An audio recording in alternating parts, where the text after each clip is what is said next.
দর্শক, এই ঘটনার আরো বিস্তারিত জানাতে নিউ ইয়র্ক থেকে আমাদের সঙ্গে যোগ দিচ্ছেন শিহাবুদ্দিন কিসলু।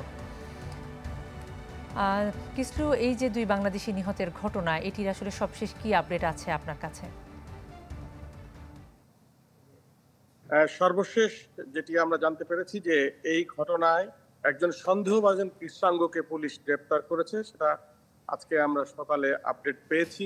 যদিও আমরা সর্বশেষ আমাদের এই সংবাদে নিউ ইয়র্ক সময় গত রাত ৩টার সময় আমরা সর্বশেষ আপডেট দিয়েছিলাম। এরপরে আমরা আজকে জানতে পারলাম যে একজন সন্দেহভাজনকে গ্রেপ্তার করা হয়েছে, কৃষ্ণাঙ্গ সন্দেহভাজন।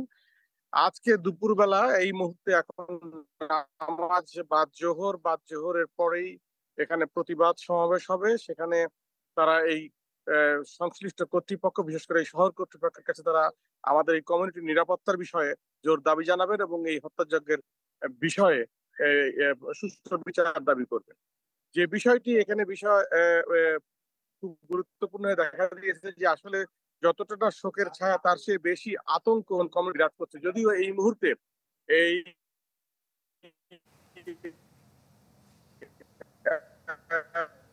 এলাকাতে এই অঞ্চলটাকে এত অবহেলিত রাখা হয়েছিল, এটি একটি বিষয়।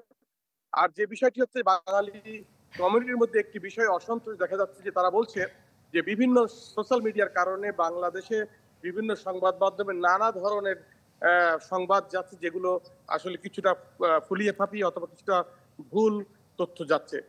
যে বিষয়টি যে হচ্ছে, আমি বিশেষ করে বাবুল মিয়া, যিনি কুমিল্লা 14 গ্রামের বাসিন্দা নিহত হয়েছেন, তার পারিবারিক সূত্রে আমি কথা বলতে সক্ষম হয়েছি এবং জানিয়েছেন যে তার স্ত্রী যখন তাকে ফোনে পাচ্ছিলেন না, তার স্ত্রী জানেন যে ওই বাড়িটির সংস্কার কাজে, মেরামত কাজে তার স্বামী ওখানে অবস্থান করছেন।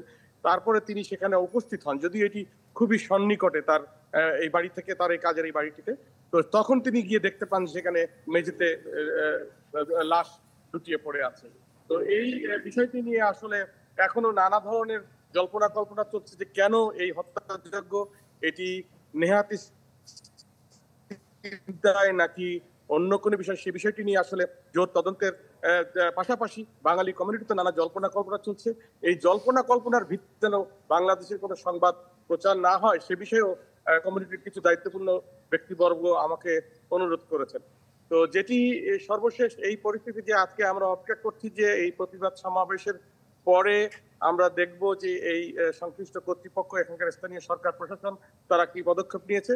তবে এটুকু বলা যায় যে এই মুহূর্তে আমাদের এই বাঙালি কমিউনিটি এখানে অত্যন্ত নিরাপদ অবস্থানে রয়েছে এবং টহল জোরদার করেছে, পুলিশি টহল জোরদার করা হয়েছে, নিরাপত্তা বাহিনী সার্বক্ষণিক নজরদারি রেখেছে এবং ওই যে সন্দেহভাজনকে গ্রেপ্তার করা হয়েছে তার মধ্য থেকে ধারণা করা হচ্ছে যে অনেক তথ্য বেরিয়ে আসবে।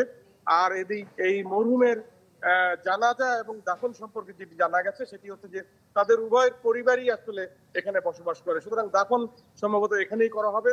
আর জানাজার বিষয়টি এখনো পরিষ্কার নয়, তার কারণ আজকে যদি লাশ হস্তান্তর হয়, কিছু লাশ হস্তান্তরের কিছু প্রক্রিয়া রয়েছে আইনগত, সেটির পরে যদি আজকে সম্ভবত লাশ হস্তান্তর করা হতে পারে, তাহলে কালকে এরপরে আসলে আমরা মূলত জানতে পারবো জানাজা কখন হয় এবং আপনি যেটি বলছিলেন যে সেখানে দাফন করার একটা ব্যবস্থা বা চিন্তা ভাবনা করা হচ্ছে। জনাব শিহাবুদ্দিন কিসলু, আপনাকে অসংখ্য ধন্যবাদ আমাদের সঙ্গে যুক্ত হবার জন্য। শিহাবুদ্দিন কিসলু আমাদের সঙ্গে যুক্ত হয়ে জানাচ্ছিলেন যে দুই বাংলাদেশি নিহতের ঘটনায় সেখানে এক ধরনের আতঙ্ক এবং জল্পনা কল্পনা নানা কিছুই চলছে, সেই খবরই।